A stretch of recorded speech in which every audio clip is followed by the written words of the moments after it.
오늘 함께 읽은 본문을 통하여서 나눌 말씀의 제목은 너희는 빛이라입니다. 너희는 빛이라. 우리는 이 사회 안에서 각자의 정체성을 가지고 살아가게 되어지는데요. 그 정체성에 따라서 각자의 모습이 드러나게 됨을 보게 됩니다. 즉, 누군가는 어머니로서, 누군가는 아버지로서, 각자 직업에 따라 또 누군가의 자녀로 살아갈 때 그 정체성에 맞게, 그 정체성에 따라서 각각의 모습으로 살아가게 된다라는 것이지요. 이와 같은 관점에서 바울은 에베소 교인들에게 그들의 정체성을 분명하게 이야기해주고 있습니다. 그것은 바로 너희는 빛이라라는 것입니다. 즉, 바울은 에베소 교인들에게 빛, 그러니까 빛의 자녀라고 이야기하고 있다라는 것이지요. 그래서 오늘 본문 에베소서의 말씀은 그러한 빛의 자녀로서 살아야 하는 의무에 대해서 소개하는 말씀이기도 합니다. 특별히 에베소서를 보면 오늘 본문에 앞서 2장 11절에 너희는 그때 육체로는 이방인이요 또 3장 1절에 너희 이방인을 위하여 갇힌 자 된 나 바울이라는 표현이 기록되어져 있는데요. 이는 바울이 로마에서 에베소 교회에 편지를 쓸 때 에베소에 있는 이방인 그리스도인들을 대상으로 이 편지를 쓰고 있다라는 것을 의미합니다. 즉, 유대인인데 그리스도인인 사람들이 아니라 신앙은 가졌지만 여전히 세상의 삶 속에서 그 삶의 경계선에서 어쩔 줄 몰라서 혼란스러워하고 있는, 그렇게 살아가고 있는 이방인 그리스도인, 헬라인 기독교인들을 향하여서 너희 이방인들이라고 부르며 이 편지를 쓰고 있다라는 것이죠. 그렇게 우리가 이러한 에베소서를 이해하기 위해서는 특별히 이 에베소라는 도시가 어떠한 도시인지, 이들이 살고 있는 이 도시, 이방인들이 살고 있는 이 도시가 어떠한 도시인지 그 상황을 먼저는 이해할 필요가 있습니다. 에베소라는 도시는 아르테미스라는 여신을 섬기는 신전이 있는 곳으로 유명한 지역이죠. 그 신전에 대해서 기록을 살펴보면 길이가 120m, 폭은 65m, 그리고 그 신전의 높이가 30m가 넘었을 것이라고 추정을 합니다. 그 크기만 보면 지금도 여전히 남아있는, 이 아르테미스 신전은 남아있지는 않지만 지금도 여전히 남아있는 아테네의 파르테논 신전보다도 4배가 큰 신전이라고 합니다. 그래서 당시 사람들은 이 신전을 어떻게 인간이 지었을 수 있는가, 이것은 정말 불가능하다라고 하여서 고대 7대 불가사의 중에 한 곳으로 꼽힐 정도였다라고 합니다. 그만큼 그곳에는, 에베소라는 도시에는 큰 신전이 있었다라는 것을 이야기하죠. 그리고 그렇게 큰 신전이 있었다라는 것은 그 신을 믿는 사람들의 수가 그만큼 많이 있었다라는 것을 반증하는 것이기도 합니다. 또한 에베소는 지리적으로 현재 튀르키예 지역에 해당하는 소아시아의 항구 도시이기도 합니다.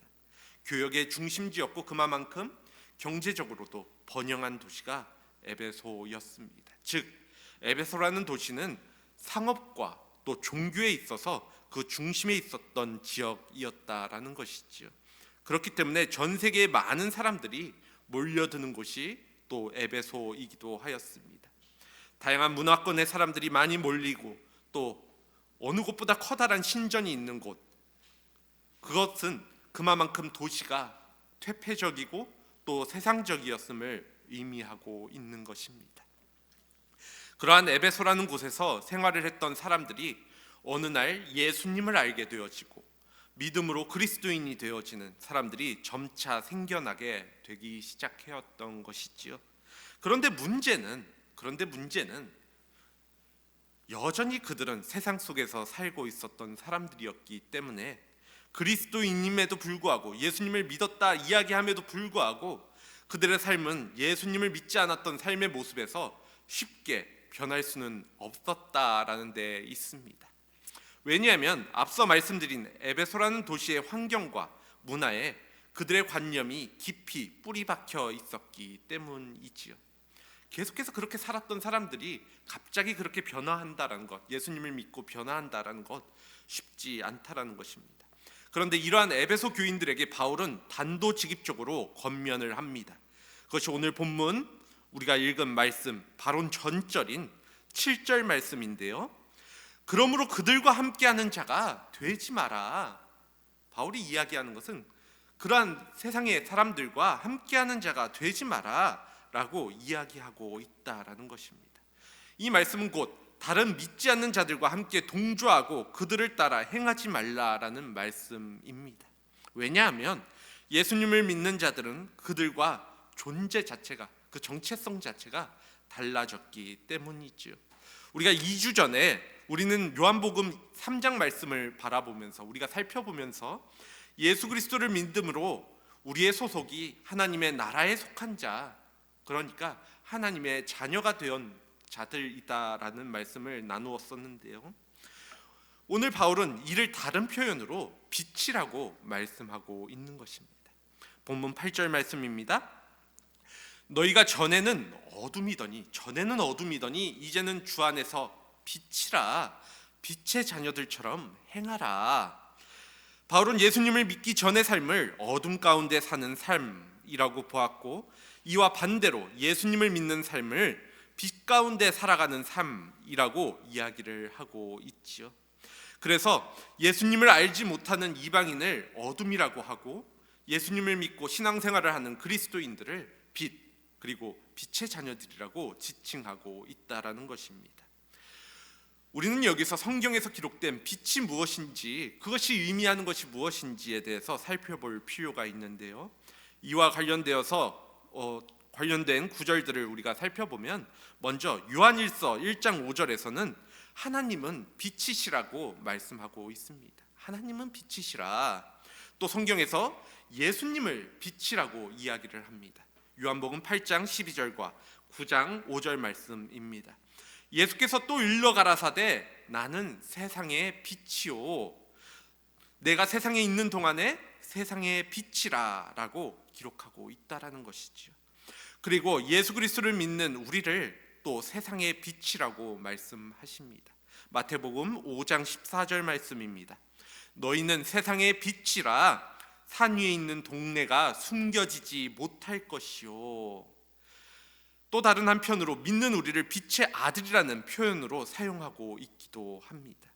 이 말은 곧 빛 자체를 말씀하시는 것이 아니라 빛과 같은 속성을 가진 존재라는 것을 성경은 이야기하고 있다라는 것이죠. 한번 빛의 속성이 무엇인가 생각해 보시기 바랍니다. 빛이 갖고 있는 속성이라고 한다면 세상을 향하여서 생명을 주는 일, 그 일을 하고 또 어둠을 물리치는 속성을 가지고 있습니다. 또 세상을 따뜻하게 하고 아름답게 만들며 자신을 태워서 세상을 밝히는 속성도 가지고 있죠. 그렇기에 우리가 빛이라는 이 표현은 예수님을 믿는 사람들이 이러한 빛의 속성을 가진 존재라는 것을 의미합니다. 그렇게 우리는 죽어가는 세상에 생명을 주는, 또 더러운 세상을 아름답게 만들며 싸늘한 세상에 따뜻함을 주어야 할 그러한 빛의 속성을 가진 빛의 자녀들입니다. 또 우리는 어두운 세상을 밝혀야 할 빛의 자녀들이기도 하지요. 그렇기에 내가 가는 직장이, 내가 속한 가정이, 내가 섬기는 교회가, 또 내가 속한 그 사회가 나로 인하여 밝아지고 또 아름다워지며 따뜻하여지고 또 생명력이 넘치도록 하여야 합니다. 그렇게 나의 삶의 모습을 통해서 어둠을 거두어내고 빛의 속성을 드러내야 한다라고 바울은 이야기하고 있는 것입니다. 그래서 바울은 오늘 말씀을 통하여서 빛이 되었으니 빛의 자녀들처럼 행하라 라고 말씀하고 있다라는 것이지요. 다른 한편으로 우리가 어둠으로 지칭되는 세상에서 살지만 이와 구분되어진 삶을 살아간다는 것, 빛으로 살아간다는 것, 그렇게 빛의 속성을 가지고 살아간다는 것은 그에 따라 마땅한 열매가 있어야 함을 의미하고 있습니다. 그래서 빛의 자녀로 살아가는 삶의 열매에 대해서 바울은 이어지는 말씀을 통해서 이렇게 소개를 합니다. 본문 9절 말씀입니다. 빛의 열매는 모든 착함과 의로움과 진실함에 있느니라. 이 빛의 열매에 대한 설명은 갈라디아서 5장 22절에서 23절에 나오는 성령의 9가지 열매를 떠올리게 하는 말씀이기도 한데요. 빛으로 살아가는 자는 이처럼 그에 따르는 열매를 맺게 된다라는 것이지요. 그리고 그 열매를 오늘 본문은 착함과 의로움과 진실함이라고 이야기하고 있습니다. 이에 대해서 조금 더 살펴보면 먼저 예수님을 믿는 사람들이 맺는 빛의 열매는 그 첫 번째가 모든 착함입니다. 모든 착함. 착함은 일종의 관대한 정신이지요. 그래서 타인과의 관계에서 나타나는 온유하고 도덕적인 성품을 의미하는데요. 잘 아시는 것처럼 우리가 십계명을 보면 십계명의 5번째부터 10번째까지는 도덕과 윤리와 밀접한 관련이 있음을 보게 됩니다. 물론 윤리적이고 도덕적인 것이 모두 다 신앙적인 것이라고 이야기하기는 어렵겠지만 신앙인의 삶에서 도덕적이고 윤리적인 것을 빼어놓을 수는 없습니다. 물론 종종 신앙은 윤리를 뛰어넘는다라고 이야기하면서 자신의 비윤리적인 행동을 정당화하는 사람들도 있기는 하지만 이는 자신의 그러한 얄팍한 인격을 포장하는 변명에 지나지 않습니다. 예수를 믿는 사람, 빛의 자녀는 그렇게 도덕적인 삶에서 멀어져서는 안 된다라는 것이지요. 그렇기에 마태복음 5장 16절을 보면 신앙인의 윤리 또 도덕적인 삶에 대해서 중요하게 강조하면서 이같이 너희 빛의 사람 앞에 비치게 하여 빛이 사람 앞에 비치게 하여 그들로 너희 착한 행실을 보고 하늘에 계신 너희 아버지께 영광을 돌리게 하라라고 권면하고 있습니다. 이렇듯 빛의 속성을 가진 자들의 열매인 착한 행실로 인하여서 다른 믿지 않는 사람들이 하나님께 영광을 돌리게 함이 그 중심에 있다라는 것이지요. 예수님을 믿는 사람이 맺는 빛의 열매 두 번째는 의로움인데요. 앞서 착함이 다른 사람들과의 관계에서 보여지는 열매라고 한다면 의로움은 원래는 법정 용어인데 하나님과 사람들 앞에서 아무 흠도 없이 떳떳함을 의미하는 단어입니다. 우리가 그러기 위해서는 하나님과 사람에 대한 자신의 의무를 이행하며 공정하고 또 올바르게 행동하여야 하지요. 왜냐하면 빛의 자녀가 된 그리스도인들은 하나님에 의해서 의로워지도록 부르심을 받은 자이기 때문입니다. 에베소서 4장 24절 말씀입니다. 하나님을 따라 의와 진리의 거룩함으로 지으심을 받은 새 사람을 입으라. 또 빌립보서 1장 11절 말씀은 이렇게 기록되고 있습니다. 예수 그리스도로 말미암아 의의 열매가 가득하여 하나님의 영광과 찬송이 되기를 원하노라. 이렇듯 빛의 자녀인 사람들은 의로움으로 무엇이 올바른 일인가를 항상 고민하면서 살아가야 되고 또 바르고 공정하게 살아감으로 하나님의 영광과 찬송을 올려드리는 모습을 보여주게 된다. 그러한 열매를 맺게 된다라는 것이지요. 예수님을 믿는 사람들이 맺는 빛의 열매 그 세 번째는 또 진실함입니다. 이 진실함이라는 단어는 속이는 것, 감추인 것, 숨기는 것, 거짓, 위선적인 것, 의식적인 것과는 반대되는 표현인데요. 진실함을 가리키는 용어는 객관적인 진리, 사실, 진실, 참됨이라는 의미로 복음서에서는 주로 진리라는 단어로 번역되어서 예수님과 연관되어 설명되어지는 단어이기도 합니다. 그래서 요한복음 1장 14절 15절에서는 예수님은 진리가 충만하신 분이라고 소개하고 진리는 예수님으로부터 나오며 진리를 알게 되면 그 진리가 우리를 죄에서 자유케 하신다라고 이야기하고 있습니다. 바울은 이러한 관점에서 이 진리가 빛의 열매라고 이야기하고 있다라는 것입니다. 이러한 진실함의 열매를 맺은 그리스도인의 삶의 특징은 공개적으로 열려 있으며 또 사실 그대로이고 투명하며 명료함에 있습니다. 왜냐하면 빛이 있는 곳에는 아무것도 감출 것이 없기 때문이지요. 이와 같이 앞서 설명드린 착함과 의로움 또 진실함이라는 빛의 열매는 단순히 지식으로 맺어지는 것이 아니라, 내가 아는 것으로 맺어지는 것이 아니라 삶의 실천으로 드러나고 맺어지게 되는 것들입니다. 그렇게 하나님께서는 믿음을 실천하고 살아가는 사람들로 하여금 세상 속에서 하나님으로부터 맡겨진 일들을 통해서 빛의 역할을 감당하게 함으로 그 책임을 감당하는 사람으로 그렇게 성숙시켜 만들어가게 되는 것이지요. 물론 이러한 모습들은 하루아침에 또 우리의 노력으로 완성되어지는 것은 아닙니다. 하나님의 자녀, 빛의 자녀라는 분명한 의식이 있으면, 그러한 인식이 있으면 하나님의 은혜로 이러한 열매를 맺게 되어지는 것입니다. 또 빛의 열매는 10절 말씀과 관련된 열매들이어야만 하는데요. 본문 10절 말씀입니다. 주를 기쁘게 할 것이 무엇인가 시험하여 보라. 주를 기쁘게 할 것이 무엇인가 시험하여 보라. 한번 우리가 무엇으로 그리스도인들과 비그리스도인들을 구별할 수 있을 것인가에 대해서 생각해 보시기 바랍니다. 믿지 않는 사람들 중에서도 오늘 이렇게 빛의 열매라고 이야기되어지는 착함, 또 의로운 사람, 또 진실한 사람, 이러한 사람 있습니다. 그것에 관심을 두는 사람들 또 있지요. 생각해 보면 대부분의 종교들 역시도 착하고 의롭고 진실하게 행하라고 하고, 그리스도인이 아닌 사람들 중에서 세상의 기준에서 착하고 의롭고 진실되게 행동하는 사람들 많이 있음을 보게 됩니다.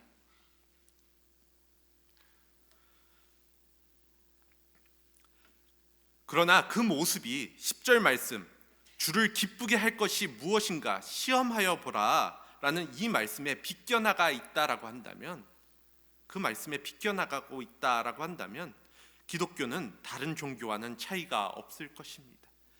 착하고 의롭고 진실되게 행하는 것, 그것이 주를 기쁘게 할 것이 무엇인가 그 안에 있지 않다라고 한다면 이것은 다른 종교와 다르지 않다라는 것이죠. 그래서 앞서 언급한 사람들은 종교적인 사람, 도덕적이고 사람들에게 귀감이 되는 사람은 될 수 있어도 그리스도의 사람, 그리스도인이라고 이야기할 수는 없다라는 것입니다. 당시 철학자들도 끊임없이 이렇게 윤리적인 삶을 주장하였고, 오늘날에도 윤리적인 삶을 이야기하는 사람들은 많이 있죠. 하지만 우리 믿는 자들은 윤리적인 삶으로 끝나는 사람들이 아닙니다. 왜냐하면 빛의 자녀란 도덕주의자나 성인군자가 되라는 식의 이야기가 아니기 때문이지요. 우리는 하나님의 선하시고 기뻐하시고 온전하신 뜻이 무엇인지를 분별하는 그 필요성에 의해서 영향을 받고, 또 그것에 따라서 실천함으로 행동하며 살아가는 사람들입니다. 이 말은 곧 우리가 이러한 열매들을 행하는 최종적인 동기나 이 모든 것이 나나 다른 사람에게 있지 않음을 의미합니다. 즉 이러한 열매들은 모두 주를 기쁘시게 하는데 그 목적과 동기가 있다라는 것이죠. 다시 말해 이러한 행위는 덕행을 모범적으로 보이기 위해, 나의 명성을 위해서, 또 유명해지기 위해서 행하는 것이 아니라, 또는 나의 안락함을 위해서 행하는 것이 아니라 주님을 기쁘시게 하는데 그 목적이 있다라는 것입니다. 그렇게 우리는 우리의 삶의 결과가 또 그 동기에 대하여 항상 돌아볼 수 있어야 되고, 그것을 점검할 수 있어야 하는 것입니다. 제가 앞서 빛의 자녀로서 맺는 열매가 착함, 의로움, 진실함이라고 말씀을 드렸는데요. 그런데 에베소 교회에서는 앞서 설명드린 것처럼 헬라 문화의 영향으로 신앙을 가졌지만 여전히 세상의 삶 속에서 그 삶의 경계선에서 휘둘리는 사람들이 많이 있었습니다. 빛의 자녀라고 한다면 세상의 자녀와 뭔가 구분되어야 하는데 그들과 다르지 않는 모습이 여전히 보여지는 그러한 모습으로 살아가는 사람들이었다라는 것이지요. 일례로 교회 안팎에서 부도덕한 일들이 일어나고 그러한 상황이 심각한 지경까지 이르게 되었습니다. 그래서 바울은 11절 12절 말씀을 통해서 너희는 열매 없는 어둠의 일에 참여하지 말고 도리어 책망하라. 그들이 은밀히 행하는 것들은 말하기도 부끄러운 것들이라 라고 권면하고 있습니다. 교회 안에서 부도덕한 모습들은 당시 에베소 교회뿐만 아니라 갈라디아 지역의 교회에서도 심각하게 드러나는 모습이기도 하였는데요. 바울은 갈라디아서 15장 19절에서 21절 말씀을 통해서 그것을 음행, 더러운 것, 호색, 우상숭배, 주술, 원수 맺는 것, 분쟁, 시기, 분냄, 당을 짓는 것, 분열, 이단, 투기, 술 취함, 방탕, 이렇게 15가지 항목으로 이야기하면서 그것이 육체의 일이라고 규정을 합니다. 그것이 육체의 일이다. 이러한 부도덕한 모습들은 복음의 위기를 의미하면서도 복음의 위기를 의미하기도 하지요. 세상 사람들은 복음의 본질을 외면하고 이러한 육체적인 일들의 추문에만 관심을 갖습니다. 그리스도인들이 이러한 모습을 보인데 이것에 관심을 갖는다라는 것이죠. 왜냐하면 본질은 숨겨지고 형태만 드러나게 되기 때문입니다. 그래서 바울은 빛의 자녀로서 어둠을 바라보며 행해야 하는 모습으로 소극적인 방법과 적극적인 방법에 대해서 이야기를 하는데요. 그러면 어떻게 해야 되는가? 먼저 소극적인 방법으로는 열매 없는 어둠의 일에 참여하지 말라라고 이야기를 합니다. 즉 어둠의 일에 동참하지 말고 관심도 드러내지 말라라고 이야기하고 있다라는 것입니다. 제가 소극적이라는 표현을 썼지만 당시 에베소의 상황을 안다라고 한다면 에베소 교인들이 어둠의 일에 참여하지 않는다라는 것이, 육의 일에 그렇게 참여하지 말라라는 것이 그렇게 쉬운 일은 아니었음을 알 수 있을 것입니다. 당시 에베소는 앞서 설명드린 것처럼 황제 숭배의 중심지였고 또 세계에서 가장 큰 신전이 있는 곳 중에 하나였기 때문에 이전까지의 그들의 문화와 모든 것을 부정하고 이들에게 동참하지 않으며 주변 사람들과 달리 구분되어 살아간다라는 것은 집단에 거스르는 모습으로 비춰질 수 있었기 때문이죠. 그 결과 일반적으로 많은 사람들이 행하는 모습과 다른 모습을 보여준다는 것, 그것은 목숨을 잃을 수도 있는 일이고 또 직장에서 천대받을 수도, 쫓겨날 수도 있는 일, 또 가족으로부터 또 모든 사회로부터 외면당할 수도 있는 일이었다라는 것입니다. 아마도 오늘날 여러분들을 포함하여서 많은 기독교인들 역시도 사회 속에서 신앙인으로 또 믿음 없는 사람들의 모습을 바라보며 또 그들의 시선 때문에 많은 기로에 놓였던 경험이 있으실 것입니다.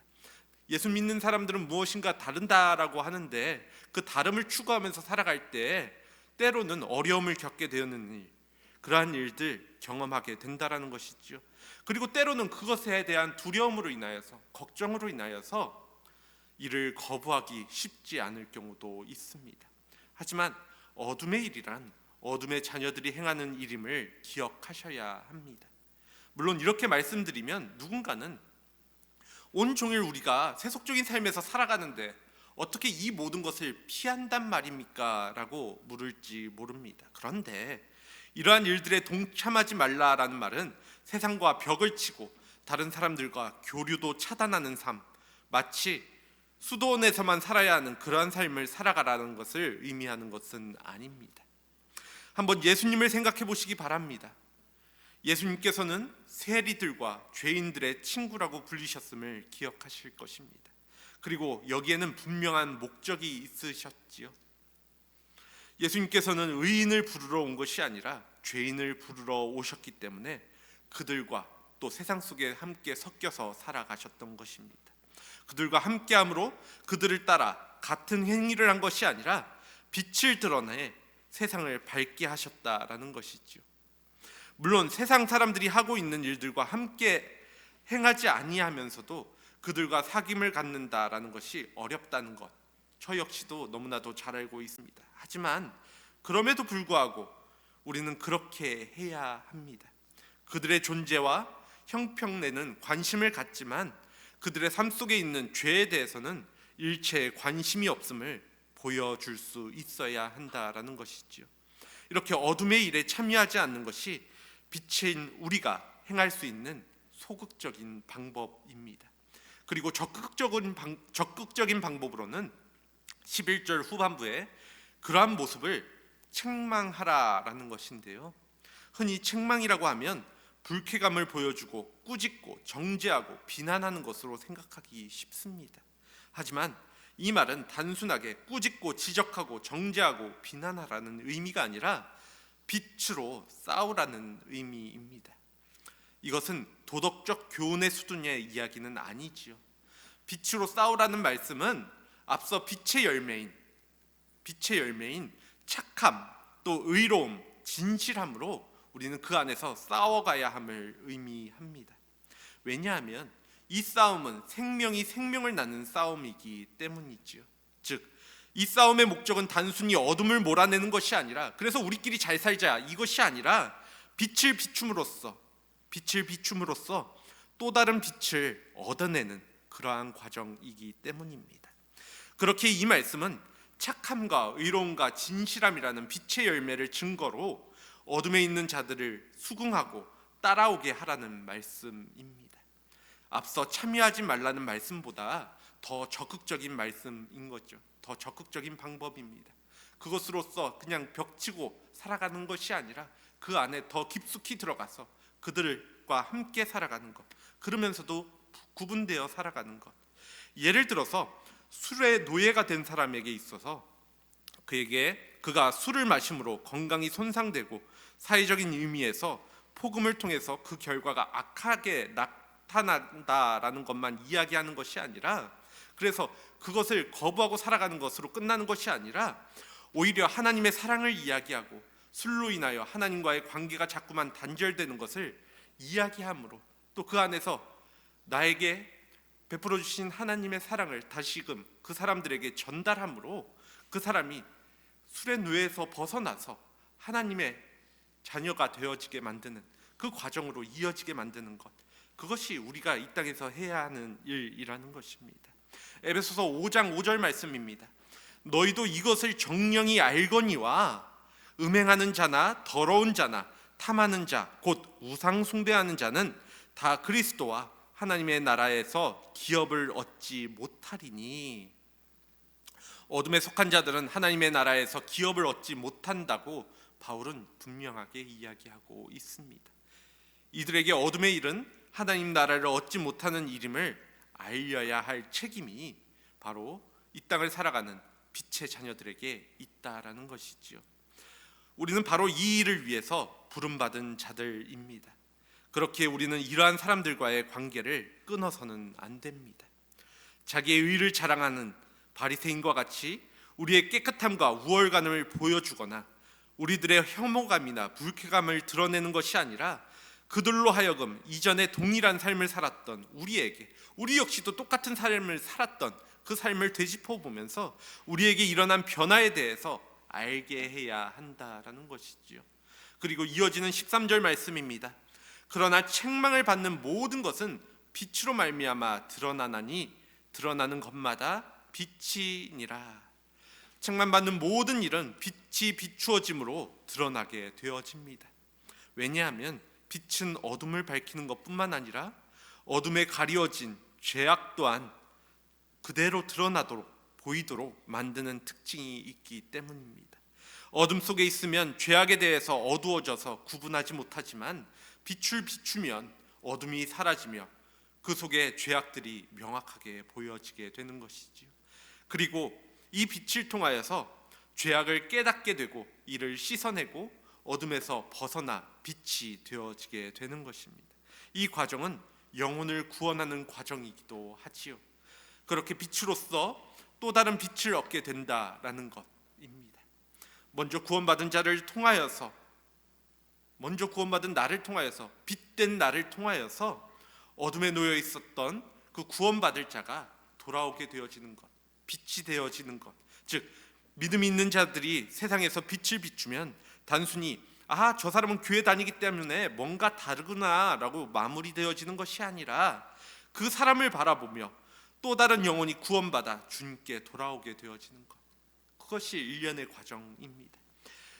어둠과 빛의 관계는 마치 전쟁과도 같습니다. 그래서 우리가 익숙한 표현으로 이를 영적인 싸움이라고도 말하기도 하는데요. 이 싸움은 단순한 싸움이 아니라 매우 치열한 싸움이기도 하지요. 그래서 바울은 에베소서 6장에서 통치자들과 권세들과 이 어둠의 세상 주관자들과 하늘에 있는 악의 영들을 상대하기 위하여 하나님의 전신갑주를 입으라라고 이야기하기도 하였습니다. 세상에 나아가서 내가 법을 잘 지키고 또 도덕적으로 윤리적인 삶을 사는 정도로 이 싸움을 한다라는 것이 아니라 내가 가서 빛을 비춤으로 또 다른 열매, 또 다른 구원을 받을 자가 돌아오는 싸움이기 때문에 우리는 영적으로 무장을 확실하게 하고 있어야 이 빛과 어둠의 싸움을 싸울 수 있고 또 그것에 대해서 승리할 수 있다라고 바울은 이야기하고 있다라는 것입니다. 이제 바울은 다시 한번 에베소 교인들을 향한 권면을 하게 되어지는데요.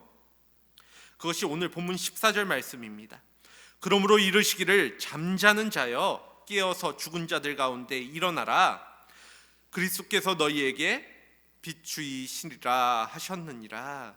잠자는 자여 깨어서 죽은 자들 가운데서 일어나라. 생각해 보시기 바랍니다. 잠자는 자 그리고 죽은 자는 엄연히 다릅니다. 겉으로 보여지는 외형은 가만히 있는 것, 그것은 비슷해 보이지만 유사해 보이지만 본질적인 차이가 있지요. 그것은 바로 잠자는 자는 깨어날 수 있고 일어날 수 있다라는 것입니다. 바울은 에베소 교인들을 향하여서 본질적으로 어둠에 속한 사람들과 다름을 이야기하고 또 그에 이어서 그대로 죽은 자들과 같이 남아있지 말고 깨어 일어남으로 구분된 그리스도인의 삶을 살라고 촉구하고 있는 것입니다. 또 이렇게 깨어 일어날 수 있는 그 근거가 그리스도의 빛이 너희에게 비추어지기 때문이지요. 그리스도께서 빛을 비추심으로 나를 돌아보고 그 빛으로 통하여서 일어나라라는 것입니다. 그렇게 그리스도의 빛이 빛의 자녀들을 비춤으로 밝아지고 그 밝은 빛 가운데 어두운 세상을 각자의 자리에서 비추게 된다라는 것입니다. 이제 말씀을 정리합니다. 우리는 빛이라는 말씀을 기억하시기 바랍니다. 그리스도께서 빛을 비추시니 우리 역시도 이 땅에서 빛으로 살아갈 수 있습니다. 물론 누군가는 너희는 빛이라고 이야기하면서 왜 교회 안에서 여전히 부도덕하고 불의한 일들이 많이 벌어지냐고 물을지도 모릅니다. 또 교회의 모습을 보면서 사람들은 세상 사람들보다 더 악하면 악하지 예수 믿는 사람들이 더하다라는 말을 할 때도 있지요. 이를 한 가지 이유로 규정할 수는 없지만 냉정히 이를 들여다보면 그것은 교회 공동체에 속한 이들이 모두 복음의 세계로 들어온 빛의 자녀는 아닐 수 있기 때문일 것입니다. 자신의 이득을 위해서 교회에 나오고 인간적인 욕심이나 세상의 어둠을 포기하지 못하는 사람들도 분명히 있다라는 것이죠. 여전히 흔들리는 사람들 교회 안에 있습니다. 또 다른 이유는 인간의 실존적인 한계의 측면에 바라보았을 때 인간은 완성된 존재가 아니기 때문이기도 한데요. 우리들이 믿음을 갖고 살아가지만 인간이기에 때로는 실수하고 잘못을 저지를 수 있다라는 그 한계가 우리에게는 분명하게 존재한다라는 것입니다. 교회적으로 본다면 지금의 현실의 교회는 아직 승리한 교회가 아니라 완성된 교회가 아니라 계속해서 영적인 싸움 중에 있는 교회입니다. 따라서 교회 안에는 비본질적인 요소가 있을 수밖에 없지요. 그래서 완전하지 않기에 교회 안에 상처가 없을 수도 없다라는 것입니다. 그 안에서 흔들리는 일들 많이 있습니다. 이러한 상처들로 인해서 결국 빛의 자녀라는 그 주장이 때로는 우리들 안에서나 또 세상 속에서 그 설득력을 잃게 될 때도 있습니다. 그래서 바울은 빛의 자녀가 된 것으로 끝나지 말고 모든 착함과 의로움, 진실함이라는 빛의 열매를 맺으라고 말할 수밖에 없는 것입니다. 제가 이러한 말씀을 드리는 이유는 교회도 어쩔 수 없다라는 말씀을 드리고자 함이 아닙니다. 그리스도인들도 그러니 어쩔 수 없는 것, 그러니 이해하고 넘어가라 이 얘기를 드리고자 함이 아니지요. 그럼에도 불구하고 우리는 끊임없이 빛의 자녀로 또 빛으로 하나님께서 조명하시는 그 모습들 바라보면서 우리를 돌아보면서 살아가기 위해서 치열한 싸움을 싸워야 함을 말씀드리고자 하는 것입니다. 오늘 우리는 빛으로 부름받았습니다. 그러니 8절 말씀 다시 한번 보시기 바랍니다. 너희가 전에는 너희가 전에는 어둠이었더니 이제는 주 안에서 빛이라.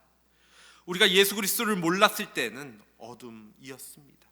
어둠에 속한 어떤 존재가 아니라 조금 더 강하게 표현하면 내 존재가 어둠 그 자체, 죄악 그 자체였다라는 것이죠. 그러나 바울은 예수 그리스도를 만난 후에 우리를 바라보면서 주 안에서 빛이라고 말씀합니다. 빛에 속한 어떠한 존재가 아니라 빛 그 자체가 되었다라는 것이죠. 그리고 그 전제 조건이 주 안에서입니다. 주 안에서만 우리는 빛이라는 존재로 변화될 수 있습니다. 그리고 주님께서는 그 빛을 세상의 비추라고 이야기하고 있지요.